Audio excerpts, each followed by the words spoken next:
Hi, my name is Gordon B. White, and today I'm going to read you a couple of flash fiction pieces from my collection As Summer's Mask Slips and Other Disruptions, released last year, 2020, from Trepidatio Publishing. And the first piece I'm going to read to you is called Clara Walker's Little Death. It was just a little death they'd asked for, but Clara Walker felt it tremble through the downshifted thrum of the night bugs and the tattered, tooth-yellow moonlight making decollage halos of the blackwater ripples around her bare thighs. A little death that had followed her down the hospital's porcelain-white hallways, past Charles and her mother poisoning each other with whispers in the waiting room, out to her truck and into the night. It rode with Clara until she stopped on an unmarked stretch of highway and let the distant surf of passing cars carry her into the tree line, into the swamp. It followed her into the water, where Clara's every breath and movement troubled her dark reflection. One tremble, and her face wrinkled like her grandmother's had when she'd gone to join Grandpa. In a slower swell, however, Clara's rounded image was youthful in a way that she herself had never been. A child, part her and part of the swamp. Clara's fingers danced like water spiders, attempting to recreate those momentary intersections of waves and vision. Over the small splashes and the fly buzz absence of the little death, she barely heard the movement on the bank behind her. But then a branch cracked and Clara turned. A light flickered and was quickly concealed. No animal then, but the abortive shamble of poorly hidden footsteps along the dark, sucking shore. "Hello?" Clara's empty folded jeans on the bank were suddenly leagues away. In slow pieces, the woman's shape assembled itself from the pyramidal cypress shadows and scrimmage of thorns. She could have been Clara's mother's age, maybe, but shorter, softer, curled like a fiddlehead. She gently lay something long and thin upon the ground before emerging in the moon's stark exposure. "I know you." The woman tugged blanched, naked fingers. Clara sank to her hips, the swamp soaking her shirt hem and wicking dark paths across her stomach. "I don't think so," she replied.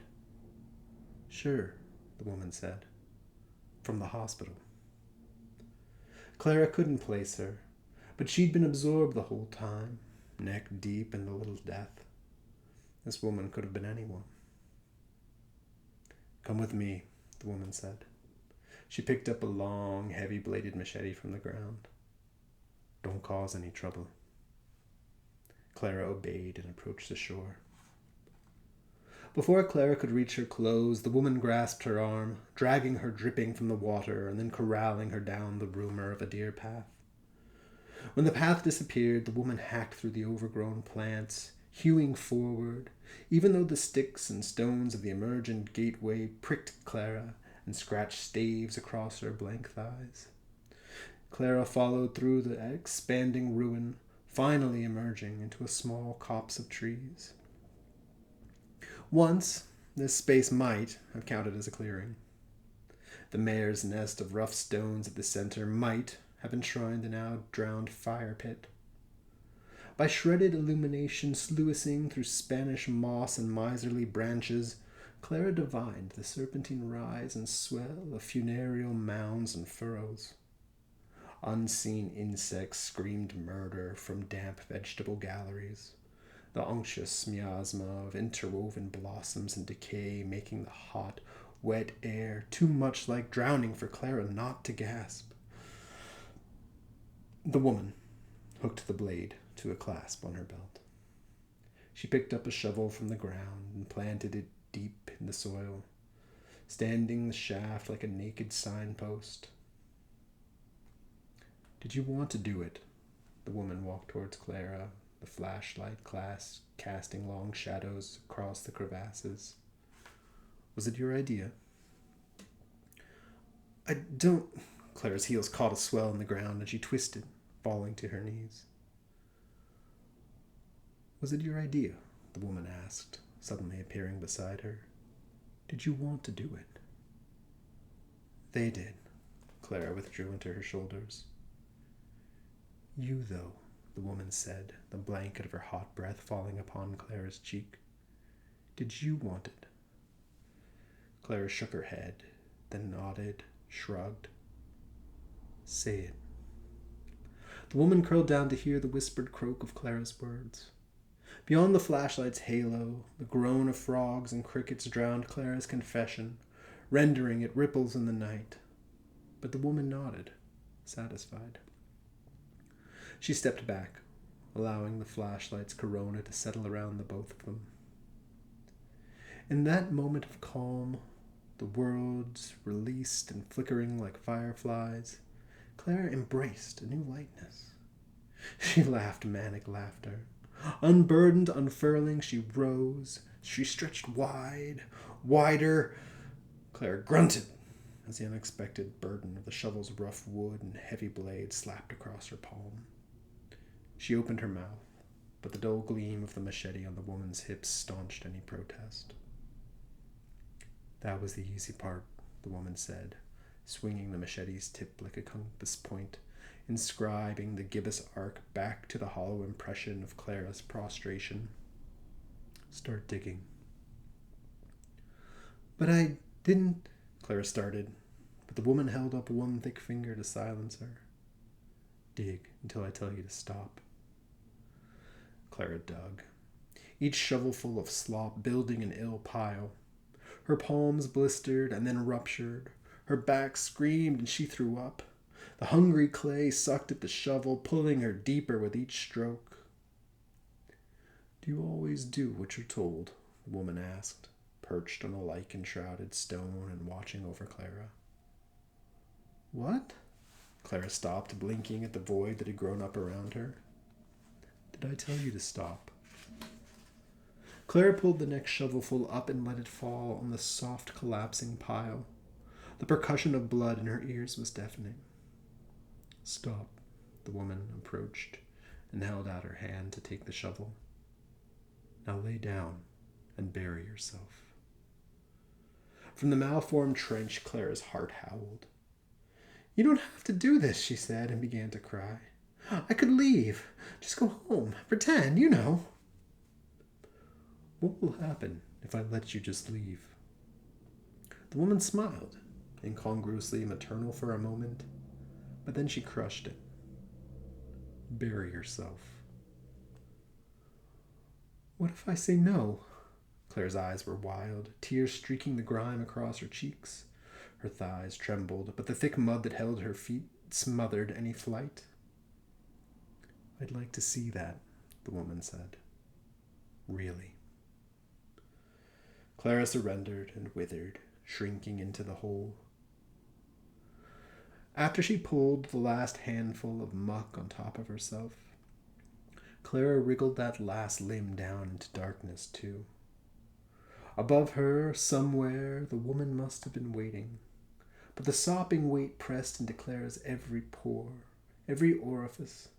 Sealed in the wet mold of her body, she felt more than heard the ragged rasps of her own breathing, a cold black mask filling her eyes and her ears. Clara waited for the woman to tell her it was over, to give her permission to rise. It had to come soon, Clara thought, as the soil squeezed her in its palm, or else she might never hear it. All around her the earth was silent and black, commanding her to be still. Finally, the little death was silent, displaced by the large one on all sides. But inside Clara, something planted deeper than a root, deeper than a seed, twitched. It spoke. No. Clara screamed, the sudden burst emptying her in a single giant bubble that erupted through the mud. Then she began to claw frantically upwards, reaching for the true stars. She felt the life inside her growing. Now this next one I'm going to read is called The Sputtering Wick of the Stars. It is the people in the small towns dotting the countryside who first notice the darkness in the evening skies. One by one, the stars are vanishing. Every night more are snuffed out. hundreds, thousands, hundreds of thousands of light years away. The encroaching blackness rolls across the horizon like a glacial wave. As the patch of empty sky grows, eating away the constellations, the world cannot cope. First comes violence, then self-harm. Local panic, then global paralysis. One by one, the power grids go out, the communication lines fall silent. The darkness spreads across the earth, reflected in the pooling abyss above. Here in Ashford, in the now black village centre, the remaining congregants gather in the chapel each night, waiting. From sunset to sunrise, the Reverend Mott hovers around the lectern, illuminated by a single large white candle. He rails against the sinners that have brought this plague of shadowing, harrowing the sunken-eyed living and the long since dead. Hell is real.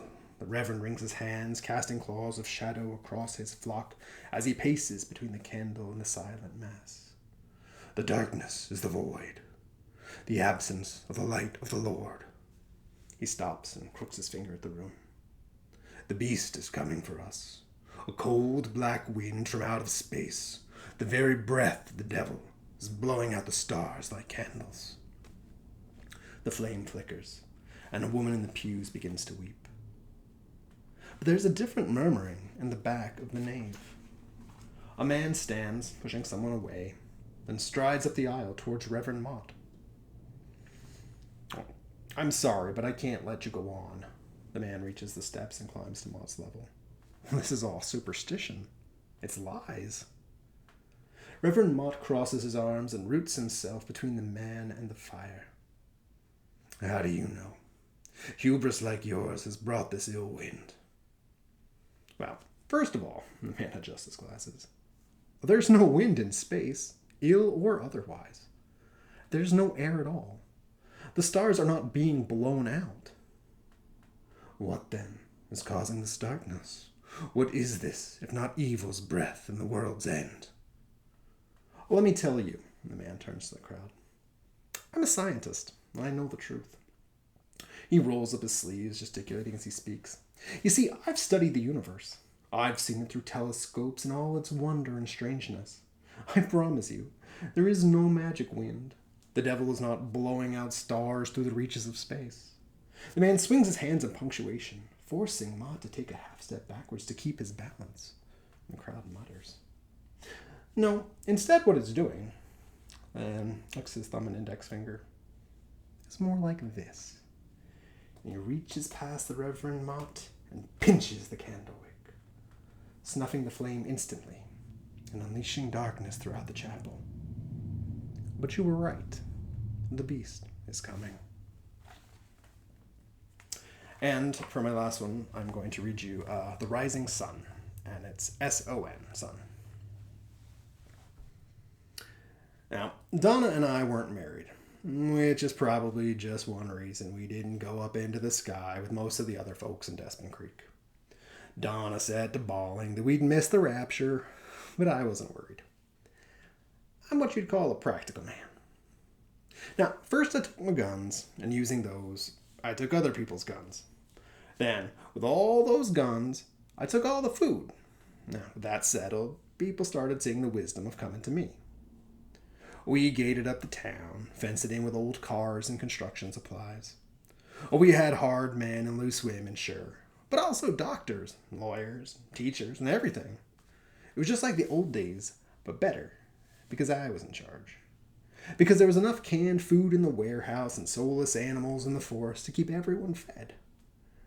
Because if people didn't get with the plan, then I had other practical solutions. And it was good for a while, until Donna started really showing. And then one day she said, "Baby, I can feel him in my belly. It's like he's lifting me off the ground." I thought she was referring to the lightness and joys of maternity. But no. Donna is what you would call a literal person. It was in Doc Greenbrier's office, after hours of pushing and swearing, that I heard the and I thought that maybe the baby's head had cracked Donna's pelvis open like a pecan. But no. It was just our beautiful baby, escaping the bounds of his mother. and rising.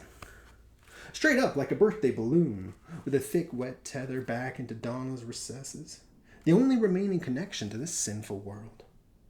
He was pink and innocent, and I knew that here was my salvation. Doc Greenbrier's mouth was wide open behind his blue paper mask, eyes on the baby bouncing on the ceiling. He fumbled for his forceps and scissors, but I slapped his hands away. "You idiot," I said, grasping the umbilical string connected to my angelic boy. "If you cut that now, he's liable to float away." Hand over hand, I pulled him down, feeling the pulse still in the cord. It felt strong, alive, pure. When the baby was in my arms, I wrapped him in my flannel shirt, squeezing him tight. I could still feel him pulling away. Up. He was strong. What? The doc stuttered. "This," I said, "means there ain't no such thing as original sin. It means we might all get to heaven yet." As I said, I'm a practical man. So I took the guns, and I took the food, and with those I took Doc Greenbrier and Donna and Sandy and Caitlin and Deidre and Mandy and Heather and 2 newcomers who wouldn't tell me their names, and this here lawn chair, and these 8 bungee cords, and in just a few more months, my children and I going to heaven. And that's it. So thank you very much. This has been some selections from As Summer's Mask Slips and Other Disruptions from Trepidatio Publishing, available wherever you get your books. Support your local independents. Thanks.